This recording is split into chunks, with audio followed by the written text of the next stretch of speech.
we will continue with our chapter solutions.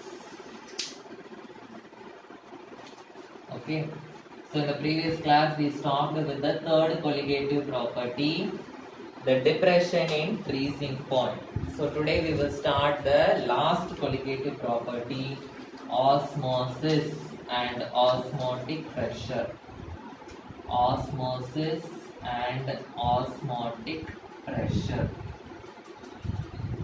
Okay, so first we will study what is osmosis and then we will study what is osmotic pressure. This osmotic pressure only is our colligative property. Okay, so for osmosis we have to understand a term, what is semi-permeable membrane. Semi-permeable membrane. So what is meant by semi-permeable membrane? Semi-permeable membrane means it is a membrane which has tiny holes. Okay, so it is a membrane with tiny holes. Okay, so it allows only the solvent to pass through it. It allows only the solvent to pass through. So such a membrane is called as what? Semi-permeable membrane. Okay, suppose now I am taking two containers like this. The two containers are attached together like this. Okay, so the two containers, they are attached together like this. So they are tightly fitted with a piston.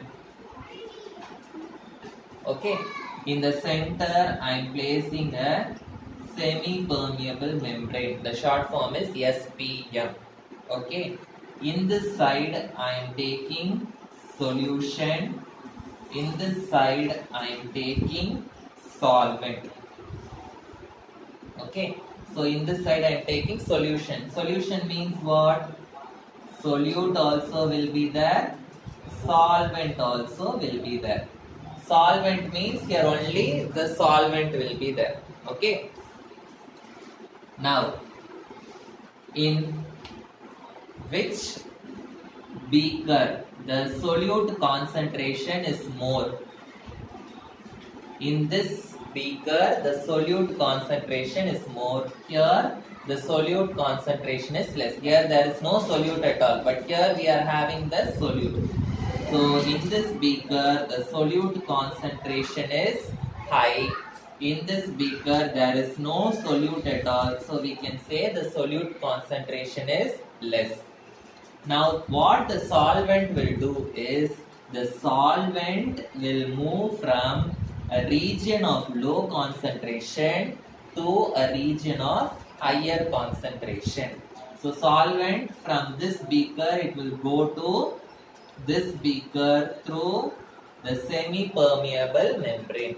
This movement, it is called as osmosis. So what is osmosis? Osmosis means the movement of solvent, okay, from a region of lower concentration to a region of higher concentration, to a region of higher concentration.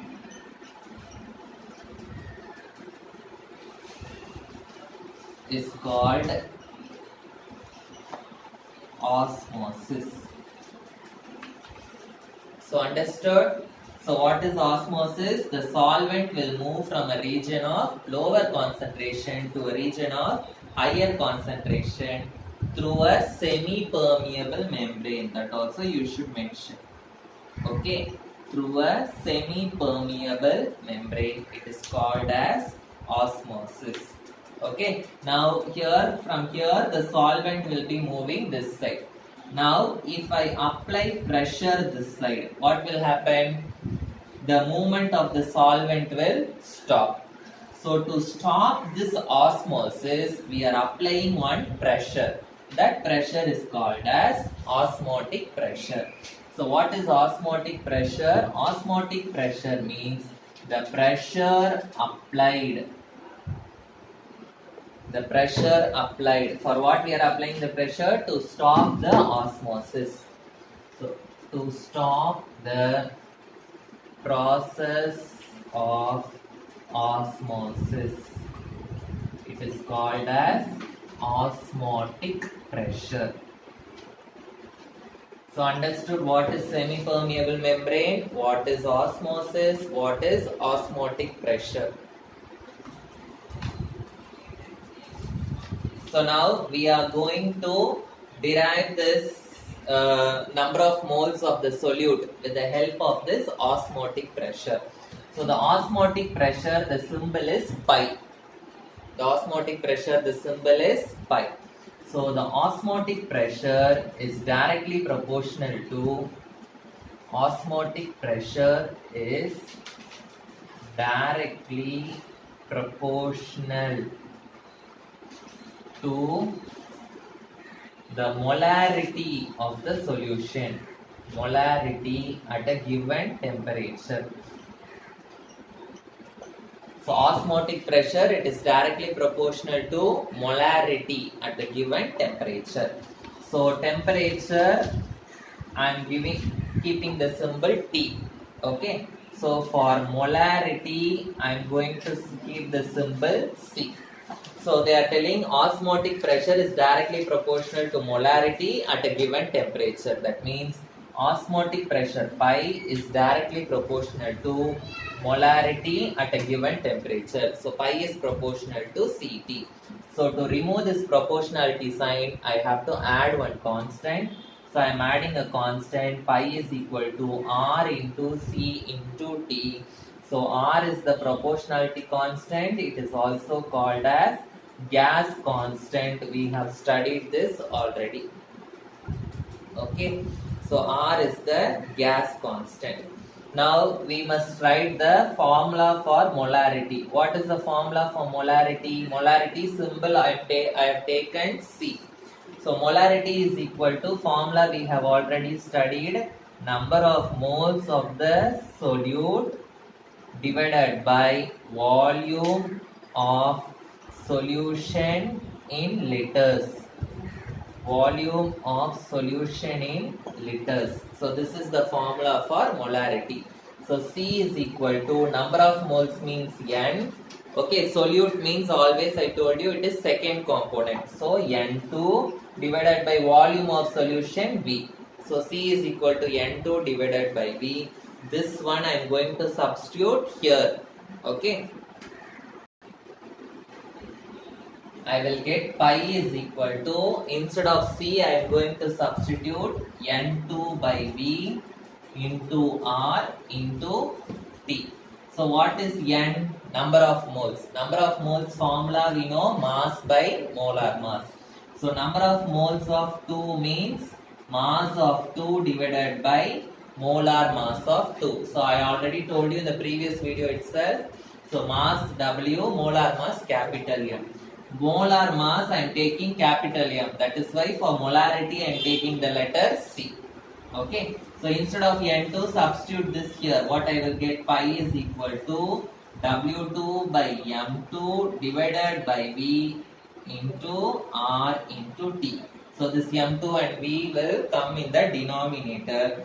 So I will be getting pi is equal to W2 into R into T divided by M2 into V. We have to find M2 only, number of moles of the, molar mass of the solute only we will find. So bring this M2 this side and pi this side. I will get M2 is equal to W2 into R into T divided by pi into V. So this is the formula to calculate the molar mass of the solute with the help of osmotic pressure. So we have studied 4 colligative properties. In all the 4 colligative properties, we are calculating M2 value only. So in this 4 method, this osmotic pressure method only, it is very widely used. So this method is a very widely used method. It is widely used method. Why this osmotic pressure method is very widely used method? These reasons they may ask in 2 or 3 mark questions. The first one is, here we are writing only T.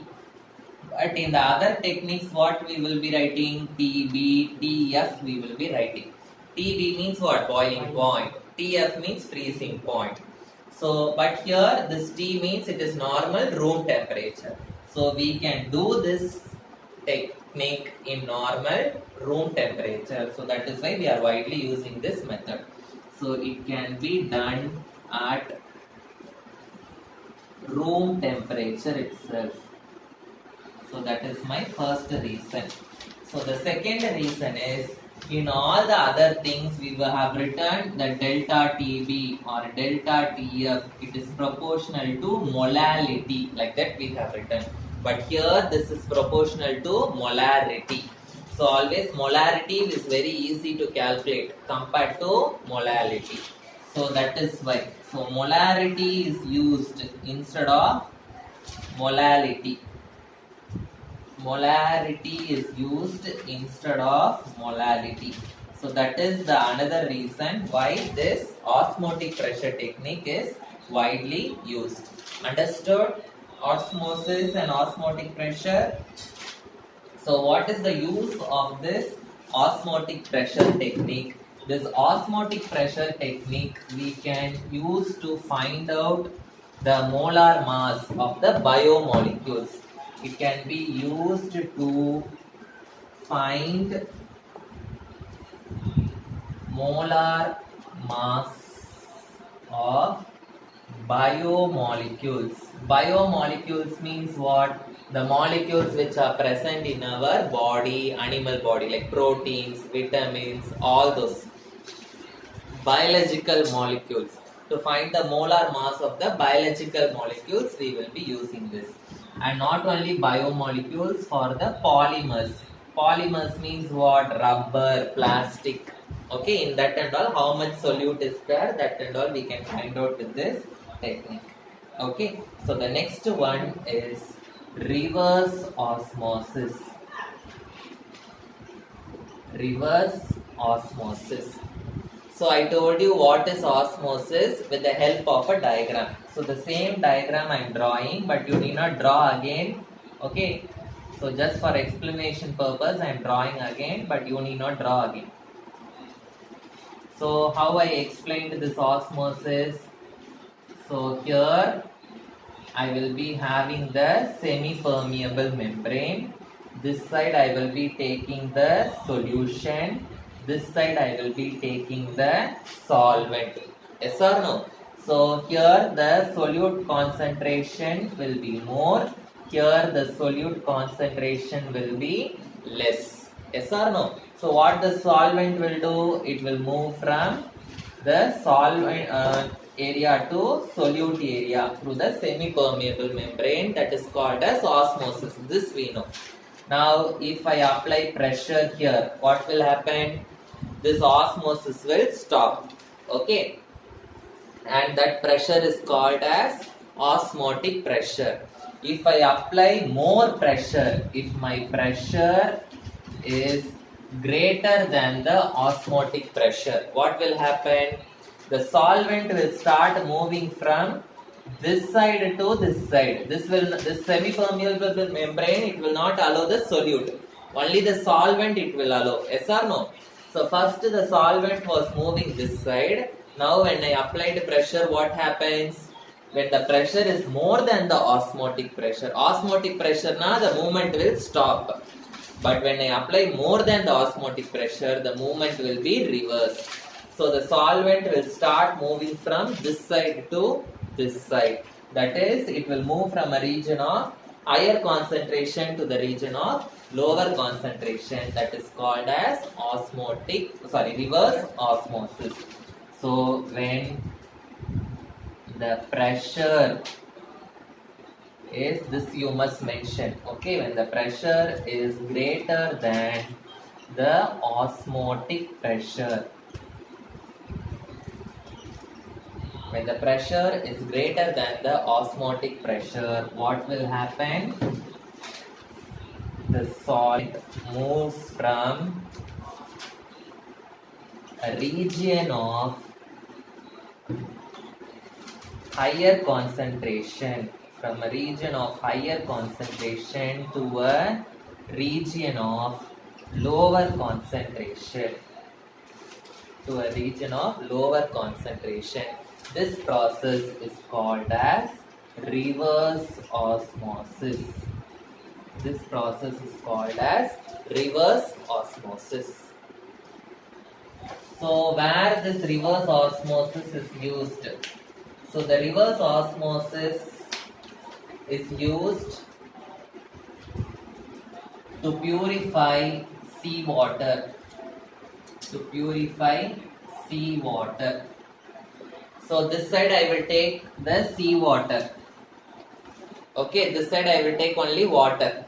So what will happen? The salt and all, it cannot pass through the semi-permeable membrane.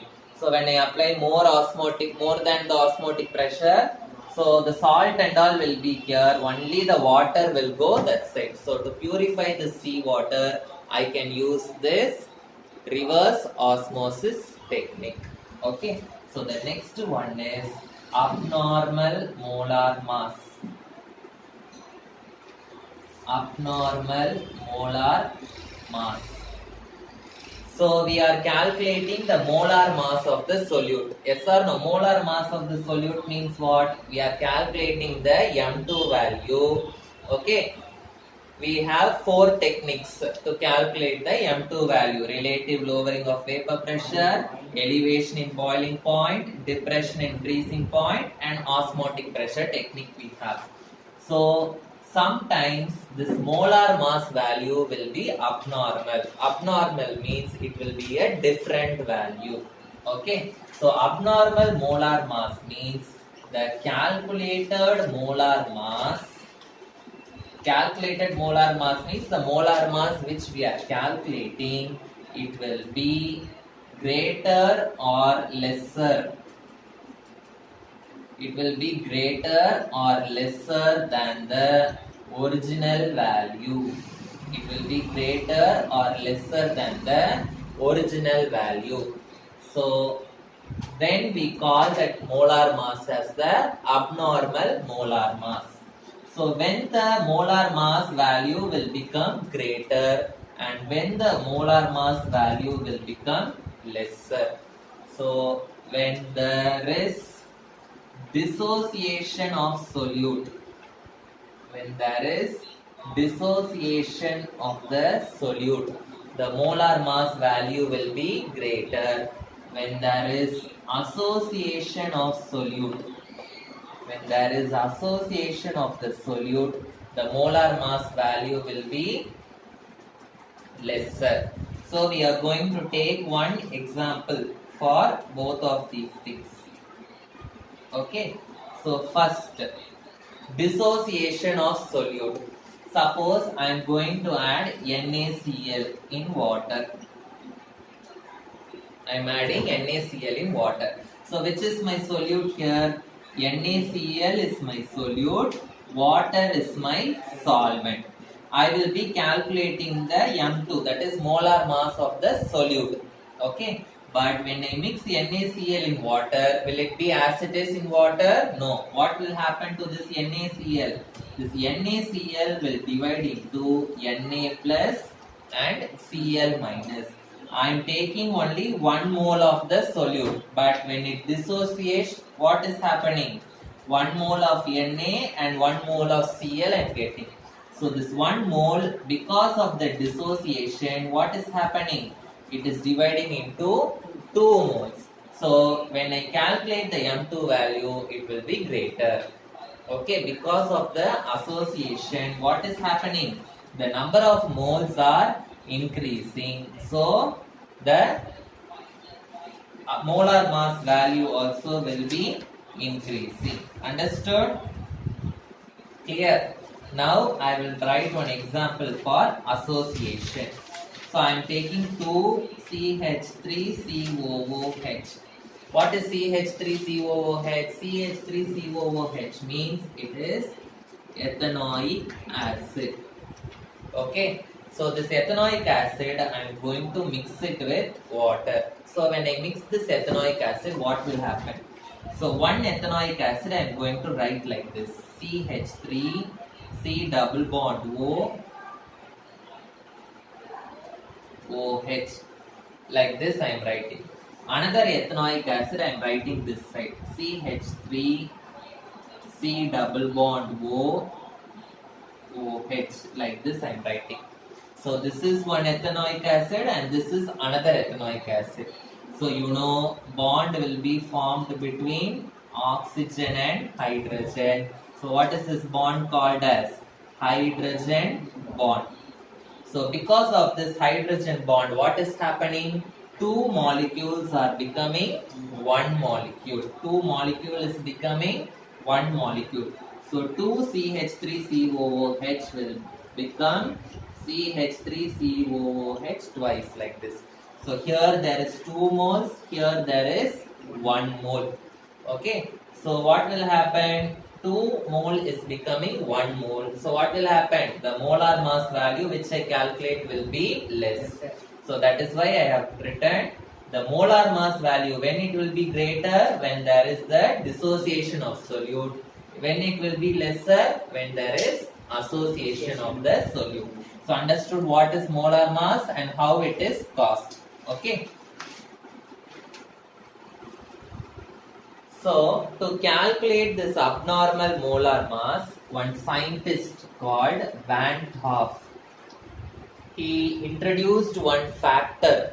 That factor is called as Van 't Hoff factor. The symbol for Van 't Hoff factor is I. So with this I, we can find out what is the abnormal molar mass. That means how much the molar mass is varying, that we can find out. So the formula for this I is abnormal molar mass divided by normal molar mass divided by abnormal molar mass.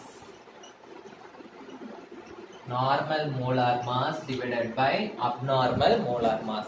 So original value divided by our calculated value, it will give the Van 't Hoff factor. So whenever we calculate the colligative property M2 value, we should always include this Van 't Hoff factor also. Then only we can get the correct answer. Okay. So now I am going to introduce this I value in all my colligative property. So what is my first colligative property? What formula we got? P1 naught minus P1 divided by P1 naught is equal to what I got this side? W2 into M1 divided by M2 into W1. Like this I got. So in this I should add this Van 't Hoff factor also into I should add. Okay. So the next colligative property, delta TB is equal to KB into M. So for this also I should add the colligative property. Similarly, delta TF is equal to I into KF into M.